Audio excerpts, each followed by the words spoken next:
Hey guys, what's going on? It's Nicole Coco Patrice, and we're here today to explore a little bit more about Trump and his threat, is how we're taking it for some of us, of sending the National Guard to Chicago, Illinois, where Black women have been asking for help because we need to protect Black women. And so, shout out to everyone who is seeing the light, because there are some diehard Democrats who refuse to acknowledge what's happened, but there are also several people who understand exactly what's been going on in Chicago, and that certain individuals do not take it seriously.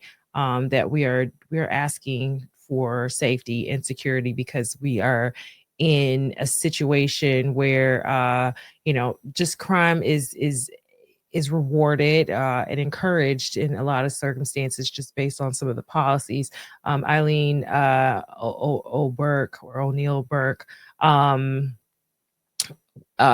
came into the Cook County State's Attorney's Office and has begun reversing some of those really problematic measures that were installed by her predecessor, Kim Foxx, with the no cash bail, tying in from the Safety Act under JB Pritzker, and just the defund the police, abolish the police mentality that has made it less conducive for law enforcement to enforce the law, and for citizens to feel safe, knowing that people who commit crimes, especially violent crimes, are not going to be released back onto the streets immediately thereafter. But here we are with those things just happening, more and more regularly. But I did want to do a quick shout out.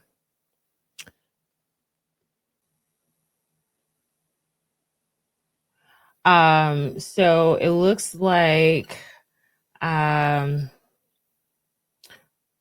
the Sun Times, let's do that. The Sun Times shouted out, I'm sorry, not the Sun Times, the Chicago Tribune, newspapers, sometimes people still read those, went ahead and put Jessica Jackson and Danny C of Chicago Flips Red on the cover of the Chicago Tribune on Thursday, I believe it was August 28th. And the title was "Our President is Listening." So a lot of hard work went into getting those ladies the national attention that they deserve. And they got it from the president. And then, of course, now local officials need to take note. I know Brandon Johnson is not loving this, because, again, these women are on his neck, so to speak, as they should be. And so I'm very happy, very proud of them and the work that it took to get to this point. So, like I said, it's all love. It's no shade. Even though I'm no longer a part of that group, I wish them nothing but the best, and they will always have my support in this mission. So, shout out to them for that. That is definitely a a moment to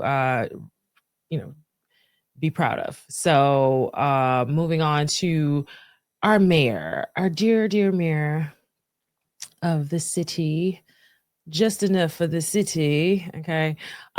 So this man is like so weird, like just super weird.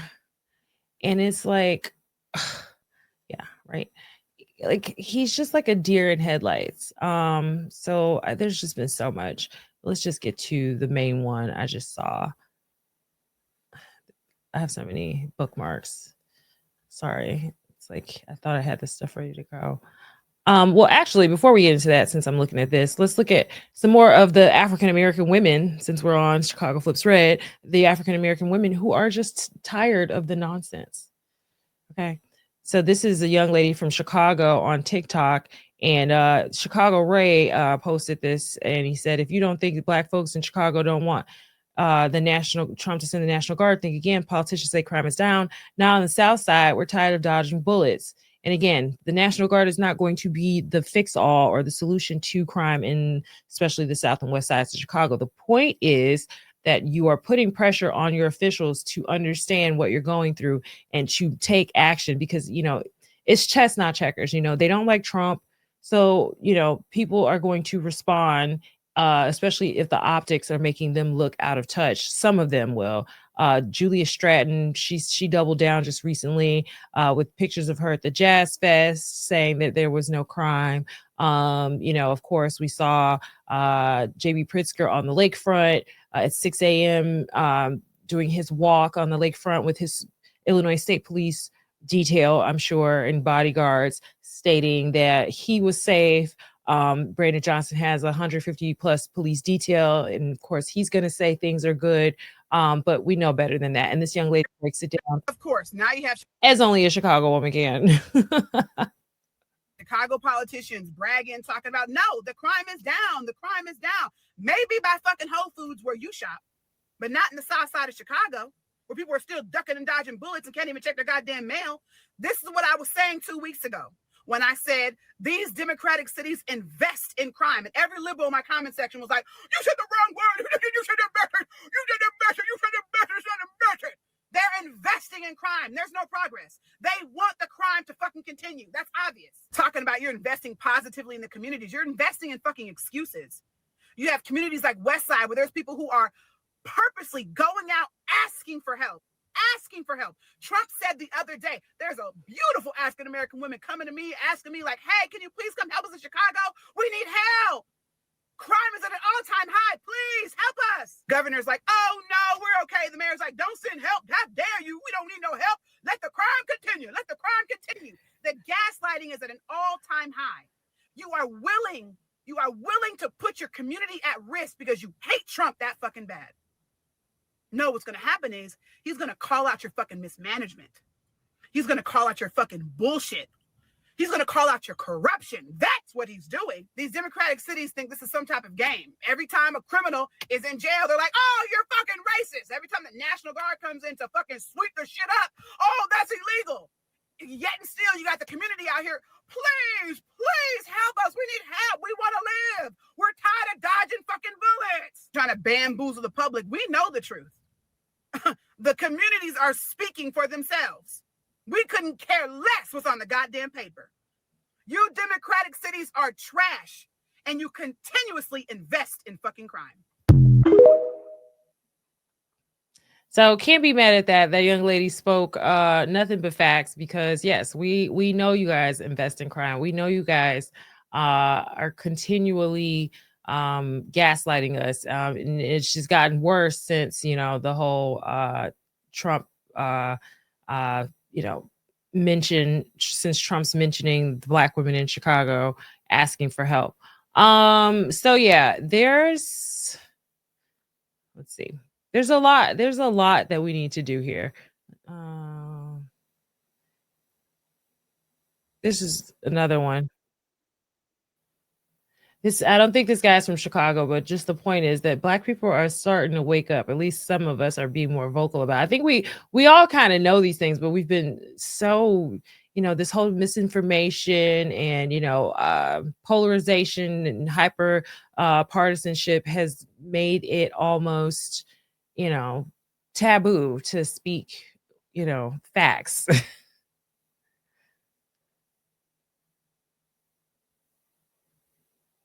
This message is for you, Donald Trump.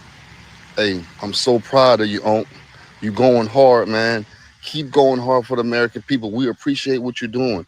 Everybody know they're giving you a rough time, but hey, you keep fighting for us, and we appreciate that, man. This is the first time that I ever really paid attention to what's going on in the White House, and I'm impressed. I'm very impressed. I never thought that the president actually could make stuff happen. I thought it was people around him that had to make the stuff happen, but I see the president can make stuff happen. And I see why they didn't want you to be the president, because you speak for the American people, because you show leadership. You show leadership through action. You don't bow down to nobody. You let people know why America is great. And that's how it's supposed to be. They said the tariffs wasn't going to work. Guess what? It's working. You're doing everything and it's working. And they're mad about it. So keep up the great work. Hey, I love you, Unc, man. Look, I appreciate it. Just keep going hard for us. All right, Unc, have a great day. All right, Megan, stay up. They're going to say he's a sellout, he's unintelligent, but I beg to differ. Okay, and back to this clown. All of this pushback against Trump, knowing how he responds to that, could actually provoke him to follow through with this talk about sending in the National Guard when yesterday he seemed to waffle. Could this make things worse, all this pushback? Could you imagine if, as a descendant of slaves, if my ancestors would have had that same rationale? Let's not fight against the Confederacy. Let's just try to get along, and then maybe one day they'll give us our freedom. Nowhere in the history of America or the world where marginalized people have sat silent and idle, and they've been able to actually achieve justice and liberation. The fact that you have a unified front in Chicago where we are rejecting the occupation by the military of our cities, that's actually fighting for our democracy. That's what's required in this moment. Leading in this moment takes a great deal of courage, but we stand on the shoulders of so many people that have come before us. We have seen these type of tyrannical acts before. One thing that we know for sure, when we fight back against tyranny, the people united always prevail. Oh my goodness. Take a chance. Don't go on, honey. Take a chance. This man is trying to incite everything because why are you talking about freeing the slaves? Like, free us from crime, sir. Free us from crime. This is not the issue. That I don't know why are y'all trying to die on this hill of crime is down and everything's fine while we are dying in the streets, while we are suffering, on a daily basis. We're afraid to go outside. We're afraid to walk around. Hang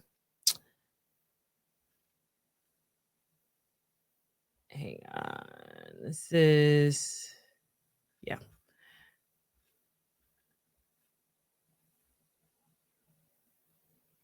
This is dumbass Julia Stratton.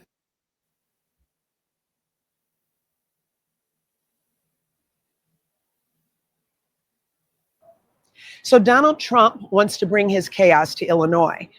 This is all about his own ego and his need to be the center of attention. As she stands under the Trump Tower, filming a video with her shades on, trying to find relevance.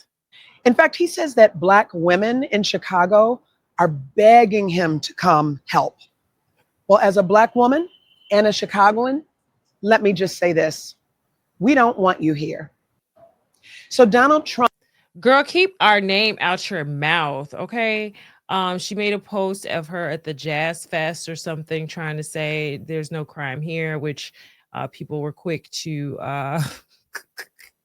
remind her that you're probably covered by thousands of, not thousands, but hundreds of security officers. Let me see if I can find that really quickly. Like, this bitch want to be relevant so bad. Black women want him to bring the truth. Donald Trump says that Chicagoans are begging him to come to this city. Let's ask them. Donald Trump said that all the Black women want him to bring the troops to Chicago. Do you want that? I do not want that. Yeah, that's ridiculous. It is ridiculous. I'm glad that you all got the stats together to show them. Send them for what? No. She didn't want to show her face. She cherry picked the hell out of these women, first of all. And do you see the fake Chicago Flips red shirt? She stole y'all vibe, y'all. Absolutely not. We're not even in the top 20 in crime or anything like that. All he's going to do is send them into Black and brown communities, and just cause an uproar. Do you want him to do it? No, not at all. Me neither. Not at all. I don't know a single person who does any. I mean, I think it's ridiculous. I think it's a power control. I would say he's an idiot. I think it's a power control. I would say you guys are idiots because no. Okay, so here's the one. There's no emergency here. This is on Lieutenant Governor Juliana Stratton's official page on X. Chicago Jazz Festival, pinned location. She's got a picture there under the I forgot what they call that, but where they do the I'm lost for words. The the stage there, the sound stage there for the Jazz Fest. And of course, this is in the heart of downtown. You see the Prudential building in the background. So you're like literally in prime, Chicago loop where there's hundreds of security and police, I'm sure. So like this bad hombre at Joma_GC says, you pick an event with entry screening, security perimeters, vehicle barriers, park security, and roughly 400 cops on site at any given time, and then use it as proof the city of Chicago is safe. You're an idiot, resign. Yeah, an event with probably a ticketed price. I'm not sure if they're still doing free things in Chicago anymore. Some of these things used to be free back in the day, but I doubt it now. And so, yeah, this is very much cherry picking, and you're a weirdo. Yeah, she's a douchebag. The masks are off. We see them for what they truly are. So like none of the whole thread, like the ratio is crazy, insane. So yeah, she's super out of touch, and I mean she's taking cues from her boss. To serve the petty whims of finally to the Trump administration officials who are complicit in this scheme, to the public servants who have forsaken their oath to the Constitution to serve the petty whims of an arrogant little man. To any federal official who would come to Chicago and try to incite my people into violence as a pretext for something darker and more dangerous, we are watching and we are taking names. This country has survived darker periods than the one that we're going through right now. And eventually the pendulum will swing back, maybe even next year. Donald Trump has already shown himself to have little regard for the many acolytes that he has encouraged to commit crimes on his behalf. You can delay justice for a time, but history shows you cannot prevent it from finding you eventually. If you hurt my people, nothing will stop me, not time or political circumstance, from making sure that you face justice under our constitutional rule of law. As Dr. King once said, the arc of the moral universe is long, but it bends toward justice. Humbly, I would add, it doesn't bend on its own. History tells us we often have to apply needed to make sure that the arc gets where it needs to go. This is one of those times. I look forward to taking your questions in a few minutes, but first, I'd like to hand over our podium to Mayor Brandon Johnson. And we'll get to that nincompoop in a second. But like, JB, do you guys remember when he essentially incited people? He says Democrats should know a moment of peace. Trump supporters or something not Democrats. Trump supporters and Republicans should know a moment of peace. But now we're inciting you to violence. We're trying to incite the city to violence. No, the city's already experiencing violence. Your Safety Act incites violence. When you do no cash bail and allow violent criminals back onto the street, or you give them time served for heinous crimes and allow them to get out, and it's been documented that some of these people are doing them right after they get out of jail, right after they get out without bail, you're inciting the violence, sir. You're not protecting us. You said nothing will stop you, time nor a political whatever, all this of time nor space nor my weight will stop me. Yeah. No, it is. It stopped you exactly within your power. You stopped short of protecting Illinois citizens. It's happening all over the place. It's happening at my public aid office. Like I said, I work for the state of Illinois. We got a bricked up fire exit that, they just took the exit sign off of, said, hey, fine, whatever. You guys losing that exit. We're going to pile you all into this office, have you guys all on top of each other, incite the customers, and then we're going to start breaking off exits. So imagine that. And we can't get any help. We've been trying to escalate black mold issues up the chain. There's black mold we're breathing in. They don't care about that. But hey, you protect your people, right? Sure. Such a hypocrite, such a liar. And then Juliana Stratton standing back there like the good African-American, his words out here trying to find other good African-Americans to make the point that they speak for Black women. No, you've seen the Black women who are speaking up, several of them, me included, who are not for this, who do not want this, who do not like crime. And so there was a poll recently.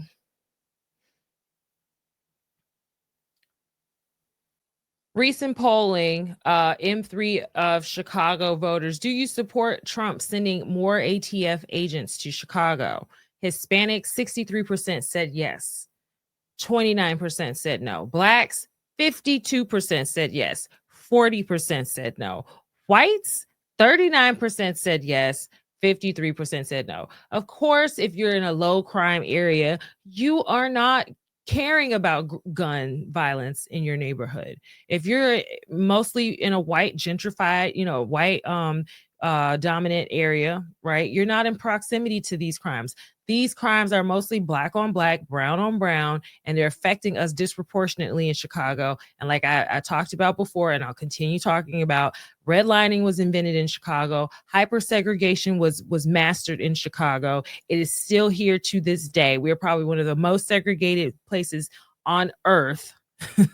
Okay. And if you want to get to the root causes of the violence, that is part of the problem, is that there is no integration necessarily of resources, of dynamics, of family structures and things like that. So you're getting the same thing repeating over and over again. Lots of broken homes, lots of miseducation, lots of lack of opportunity, no funding. And then you get people that look like you in office that want to throw the race card around, but meanwhile, they're spitting on the very people that they claim to identify with. It's really sick. Yeah, so here it says, why are white Chicagoans against sending more ATF agents to Chicago when majority of non-whites support it? So that's a very good question, and I don't think we're going to get the answer to that. So yeah, just wanted to show you that poll. So yeah, I don't understand why we're still listening to these people. And then back to our friend Brandon. So Brandon Johnson, we know he's a total idiot, and if we all would just take a shot every time he mentioned slavery or racism or investing in people or crime is down, we would just be falling off on the floor somewhere. But here is the regular script, but delivered like none other can. The same thing that we've been calling for some time, and that's investment. What safe cities across America all have in common, they invest in people. And that's what we're doing in Chicago. We need the federal resources to make sure that we're building more affordable housing, expanding mental and behavioral health care, education, all of these things that could reduce crime and provide real community safety. Instead of spending hundreds of millions of dollars for a publicity stunt to invoke chaos and terror, the federal government should spend that money on proven solutions to crime and violence reduction. We cannot incarcerate our way out of violence. We've already tried that, and we've ended up with the largest prison population in the world without solving the problems of crime and violence. The addiction on jails and incarceration in this country, we have moved past that. It is racist, it is immoral, it is unholy, and it is not the way to drive violence down. Note the smug look on JB Pritzker's face. It's the tension between them is so thick. Again, Brandon Johnson is a token, and he's absolutely terrible. He's a pawn, a pet of the CTU and Stacey Davis Gates, and he's just, at this point, he's just really good at delivering the same bullcrap talking points and avoiding answering questions, and hiding the fact that they can't figure out how to spend the money properly except on illegals and whatever else is at his whim. Investing in his people, not all the people, is pretty obvious at this point. But to say that incarceration doesn't help drive down crime is insane. These people are insane. I think he just promoted some chick, I can't remember the position, but these people are all defund the police, abolish the police, and it shows. But yeah, he's saying that they can't invest their way out of, incarcerate their way out, and that it's racist to arrest people. It's racist and unholy to hold people accountable for their crimes and incarcerate them. You need to be removed from society if you cannot be nonviolent, if you cannot stop doing crimes. Like, when did this become controversial? I understand there needs to be some, obviously there should always be a restorative justice formula at play here when it's possible. But there are some people who are not going to learn unless they are absolutely thrown away for a while and allowed to prove that they're worthy of reintegrating into society. And there's lots of layers to incarceration and what happens after incarceration and the levels of crime and minimum and maximum sentences and things like that. But we can't just throw the whole thing away. Like, y'all want to throw the baby out with the bathwater, and it's just not smart. We have to do things that make sense. There's too much history and research that shows that certain people need to be locked up. Like, you let them back out and they're just going to keep doing it, and they're going to do it. It's going to escalate. And the Safety Act has proved that. So I don't understand the logic here, but yeah, locking people up is only racist if the people committing the crimes are, of varying races, and we're just focusing on one race. But because we're in Chicago and the population shows that we're a smaller part of that population, but we're doing a majority of the crimes, and that happens in a lot of major cities. And I'm not saying it's because Black people are inherently criminals, but what I am saying is that if they are doing crimes and they so happen to be Black, that is just a subsequent factor. That is not the root, focus of criminal justice. Like, you know what I mean? Like, the victims are also Black. So what are you saying about the victims? We cannot return to the same failed strategies that got us here in the first place. Under the previous presidential administration, we requested more federal resources to address gun violence in our city. We continue to make that same call. We have made significant progress on our own.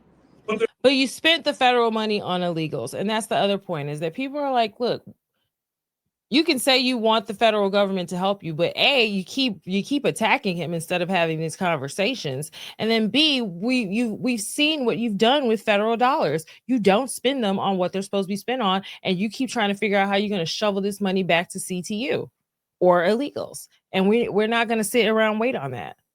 So yeah, so just overall, it's been very interesting seeing how these people reacted. This right here was insane. The ratio. Hold on, let me let y'all see this. Oh my God, the ratio is insane.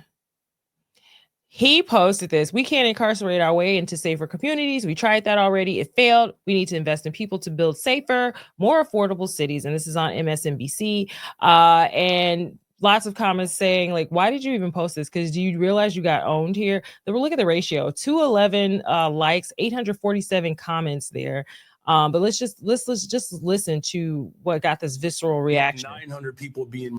Would you also like to get federal funding to help put 5,000 more cops on the street in Chicago? Would that help drive down crime?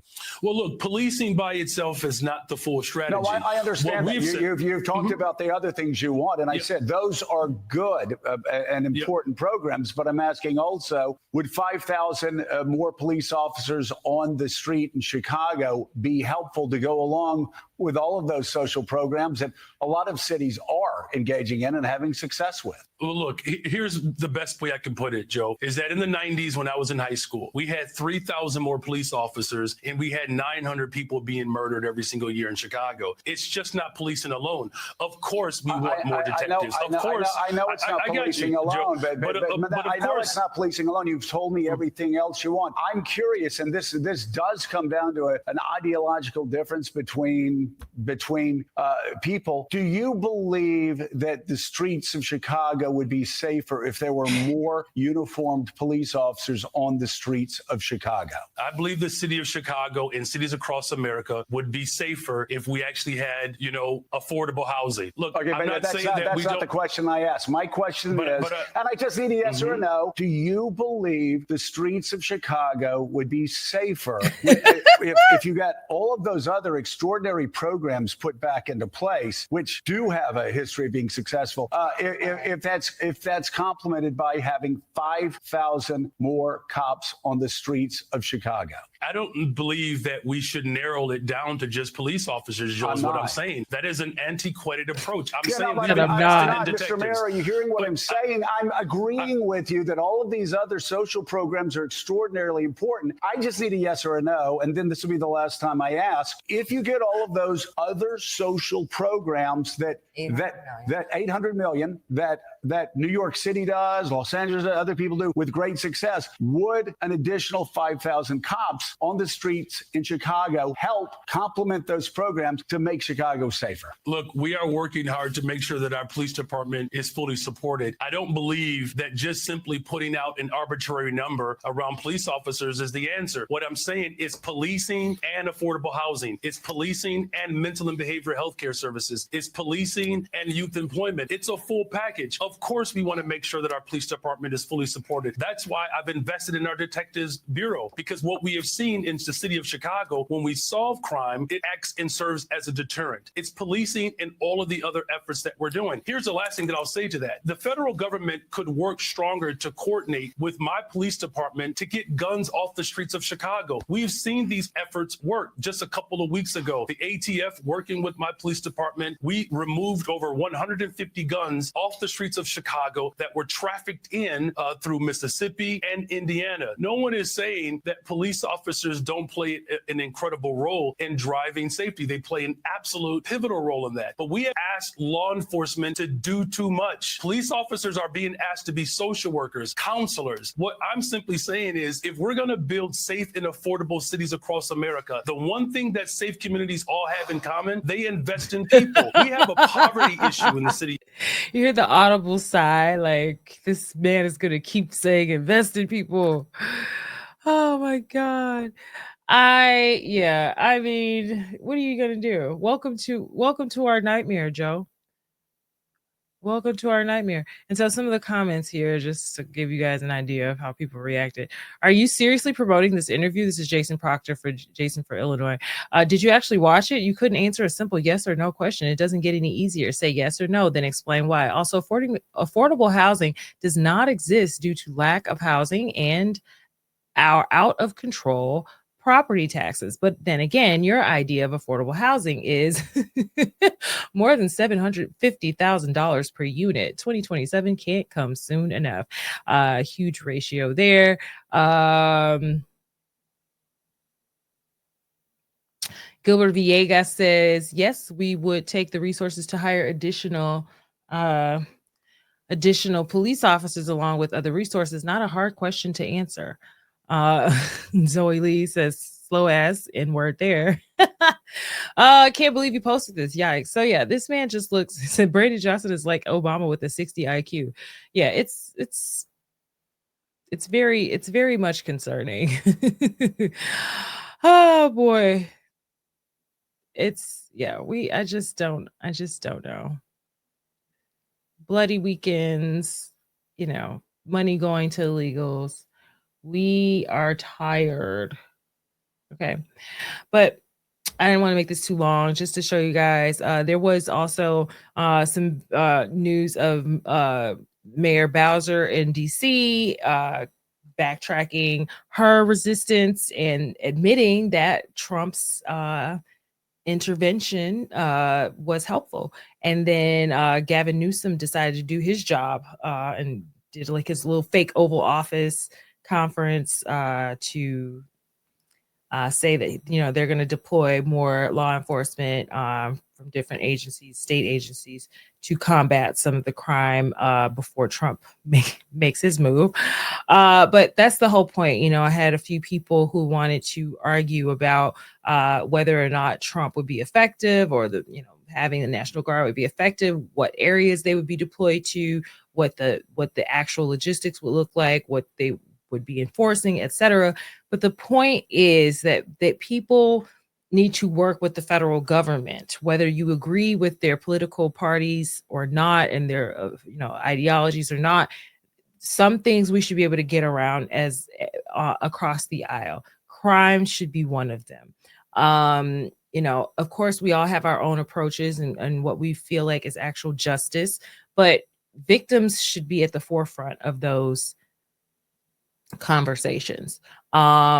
When we make light of what people are going through, when we post our walks in these developed neighborhoods, in these quiet neighborhoods that don't deal with crime, and say, well, it's safe here, so everything's fine, that is very insensitive to what is happening to people who are living daily in situations where they fear for their lives, and all because they can't afford rent in your side of town. It's not fair. There has to be consequences for violent criminals. They should not be empathized with, to the point that the victims are disregarded, and that should not be a controversial take. And the fact that we're thinking like that at this point for some of us is concerning, and you need to take a hard look in the mirror.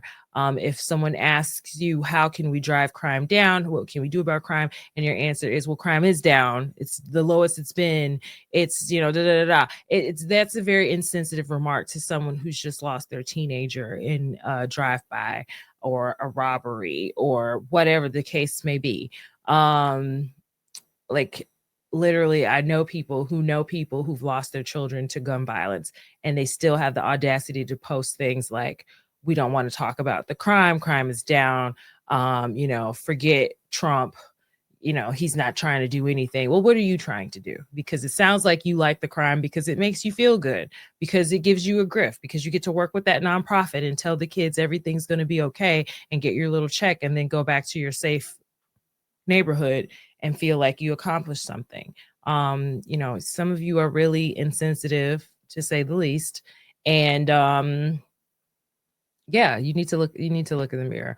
So let's do better. So hopefully Trump brings everything he's got. I think I saw Paul Vallis mention that we do need to maybe push back on having the National Guard here, but ask for more federal agents, ATF, different DEA, different agencies to support enforcement in the areas that they can, and make actual arrests, which I do agree with.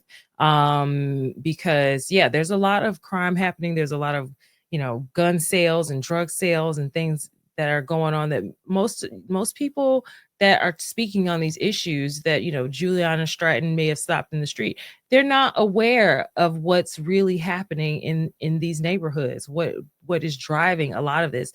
Someone said that all crimes are economic, and I think that is also a misunderstanding. I mean, you just saw the transgender shooter who shot the children praying. That wasn't an economic crime. When you think about, some of these mass shootings, these are not economic crimes.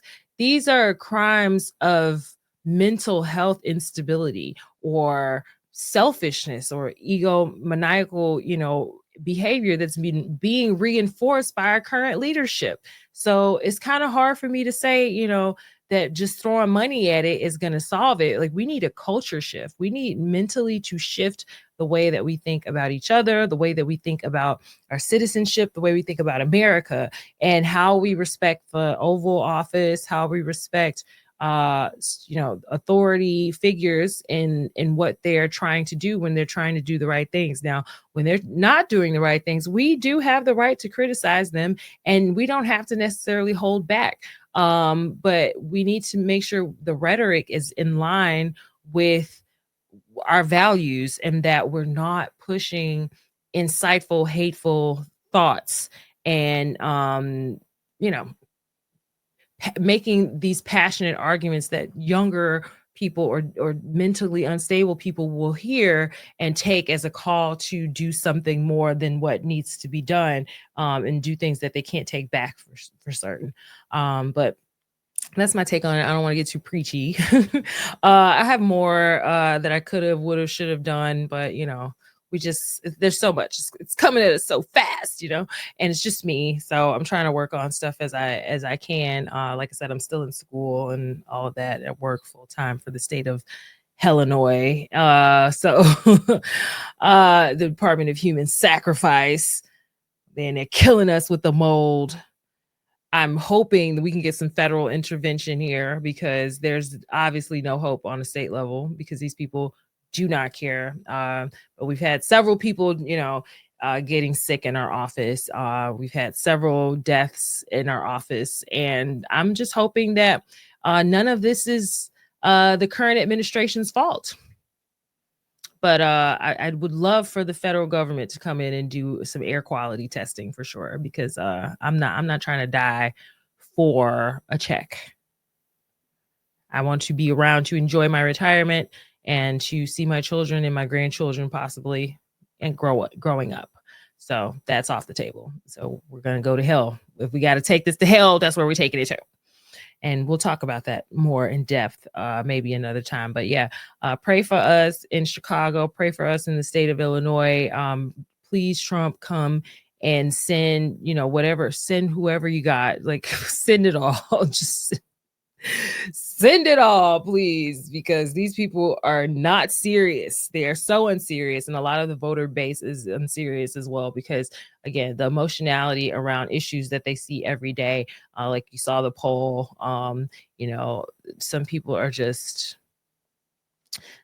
they just want to bury their head in the sand, and it's not time to do that. Like, the children need us to really take action right now, and many of you are complacent and lazy in thought and indoctrinated, and just to keep it nice, I feel sorry for you. All right. All right, y'all, take care. If you enjoyed the video, please make sure you hit the subscribe and the notification bell. Again, I'm Nicole Coco Patrice, and I'll see you around next time. Let me know in the comments what you think about Chicago and our leadership, and what you think will be the solutions to bringing crime down for real, so that people don't have to worry about mass shootings every time they step out on the weekend. All right. Take care. Bye-bye.